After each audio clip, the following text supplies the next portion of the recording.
Em 1984, um médico australiano empreendedor chamado Barry Marshall decidiu assumir um risco. Muitos de seus pacientes estavam reclamando de dor abdominal intensa devido a úlceras gástricas, que são feridas na parte interna do trato intestinal superior. Na época, existiam poucos tratamentos efetivos para úlceras, e muitos doentes precisavam ser internados ou até mesmo passar por cirurgia. Desesperado por respostas, o Dr. Marshall engoliu um caldo turvo de bactérias coletado do estômago de um dos pacientes dele. Logo, o Dr. Marshall estava com a mesma dor abdominal, inchaço e vômitos. 10 dias depois, uma câmera, chamada endoscópio, examinou seus órgãos internos. O estômago de Marshall estava cheio da mesma bactéria que o paciente dele. Ele também desenvolveu gastrite, uma inflamação grave do estômago, o precursor característico das úlceras. A ideia do Dr. Marshall desafiou um equívoco que ainda persiste até hoje, que as úlceras são causadas por estresse, alimentação ou excesso de ácido gástrico. Marshall achava que o culpado eram as infecções bacterianas. Inicialmente, a ideia dele foi considerada uma loucura pelos médicos mais brilhantes do planeta.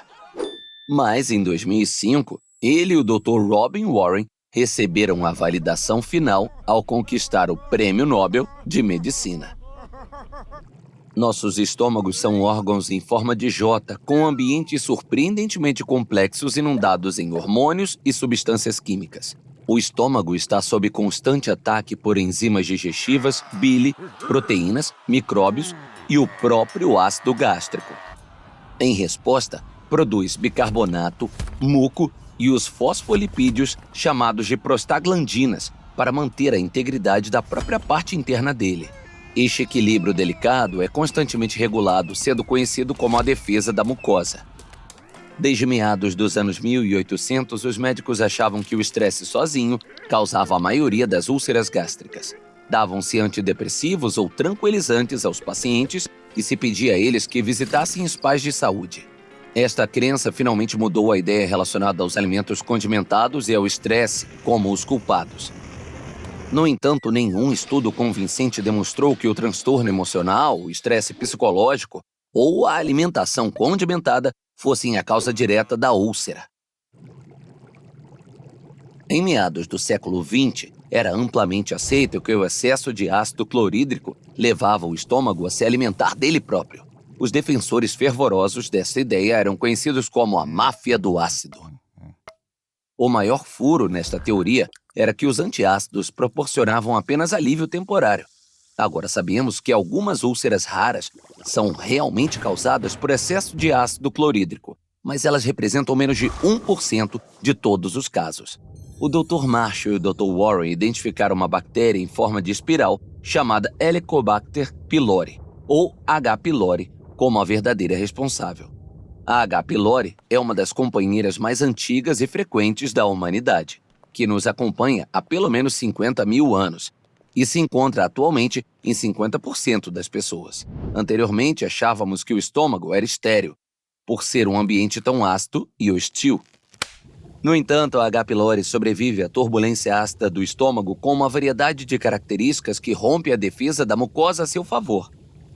Por exemplo, produz uma enzima chamada urease, que ajuda a protegê-la do ácido gástrico ao redor. A H. pylori pode produzir mais de 1,5 mil proteínas, muitas das quais se dedicam a maximizar a virulência dele. Ainda temos perguntas sem resposta, como por que pessoas específicas desenvolvem úlceras em momentos específicos. No entanto, sabemos que a genética individual, outros problemas médicos, o uso de certos medicamentos, o fumo e a diversidade genética das estirpes de Helicobacter desempenham um papel. Em particular, descobriu-se que certos medicamentos contra a dor usados para reduzir a inflamação nas articulações trabalham com a H. pylori para criar úlceras gástricas mais graves. O Dr. Marshall acabou ficando bem após seu experimento famoso, embora perigoso. Ele ingeriu uma série de antibióticos semelhantes aos tomados atualmente para úlceras. Ser tratado com antibióticos simples é um trunfo moderno para uma doença que antigamente precisava de cirurgia. O trabalho de Marshall também nos lembrou de que o progresso científico nem sempre é agradável. Mas vale a pena confiar no seu instinto, tanto no sentido figurado quanto literal. Você já sentiu que não sabe o suficiente sobre seu próprio corpo? Inscreva-se neste canal para aprender sobre tudo, desde calvície até crescimento muscular, e por que temos cabelo em lugares tão aleatórios. Fique ligado e fique curioso.